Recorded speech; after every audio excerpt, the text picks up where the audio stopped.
Surprise and happy birthday. Thank you so much. কিন্তু তোমরা কারা আর এতগুলো গিফটস? এই গিফটসগুলো আপনার বয়ফ্রেন্ড পাঠিয়েছে।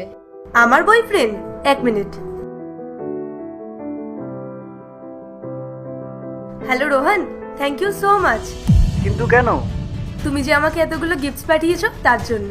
কিন্তু আমি তো কোনো গিফট পাঠাইনি। কি সত্যি? তোমার মনে নেই যে আজকে আমার বার্থডে? হ্যাঁ হ্যাঁ মনে আছে, বিকালে দেখা করছি। কি হয়েছে ম্যাম? কিছু না, এক মিনিট। Hello Arnab, thank you so much baby for the gifts.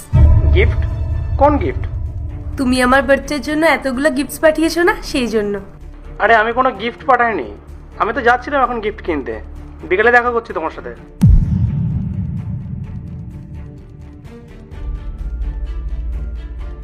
এরা যদি গিফটস না পাঠায় তাহলে কে পাঠিয়েছে?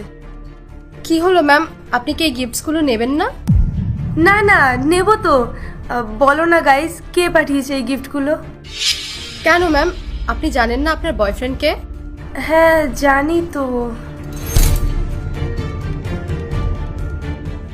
যে আপনাকে এই গিফটসগুলো পাঠিয়েছে তাকে যদি আপনি না চেনেন তাহলে আমরা এগুলো ফেরত নিয়ে যাচ্ছি।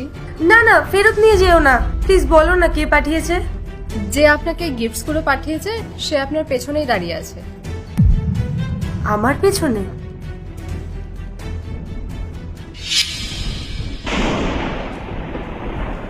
রাহুল, তুমি তুমি এতগুলো গিফটস পাঠিয়েছো? Thank you so much. দাঁড়াও, কতগুলো বয়ফ্রেন্ড আছে তোমার? একজনই আছে, তুমিই তো। আমি? আরে আমার তো লিস্টে নামই নেই। প্রথমে রোহান, তারপর অর্ণব। আসলে রাহুল, ওরা না আমার এক্স। আমি ভাবলাম ওরাই হয়তো আমাকে এসব গিফটস পাঠিয়েছে আমাকে ওদের লাইফে ফেরত নিয়ে যাওয়ার জন্য। ওই জন্যই আমি ওদেরকে কল করেছিলাম। তুমি তোমার এক্সকে বেবি বলে ডাকো? না মানে ওটা ভুল করে তাড়াহুড়োতে মুখ থেকে বেরিয়ে গেছিল।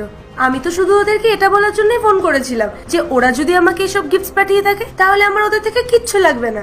আমার যা যা লাগবে আমি শুধু আমার বয়ফ্রেন্ডের থেকেই নেব। আমার তো মনে হয় তুমি যে এতগুলো বয়ফ্রেন্ড বানিয়েছো না, সবই গিফটসের জন্যই। আসলে আমি ভাবতে পারিনি তুমি আমার জন্য এতগুলো গিফটস আনবে, তাই। আচ্ছা, তুমি ভাবতে পারোনি? গত 6 মাস ধরে আমি তোমার বার্থডে প্রিপারেশন নিচ্ছিলাম। তুমি আমাকে যা যা বলতে, আমার এই জিনিসটা পছন্দ, এই ব্র্যান্ড পছন্দ, সেই সব কিছুর লিস্ট বানিয়ে। পার্ট 2 দেখতে সাবস্ক্রাইব করো ভেলকু 78M।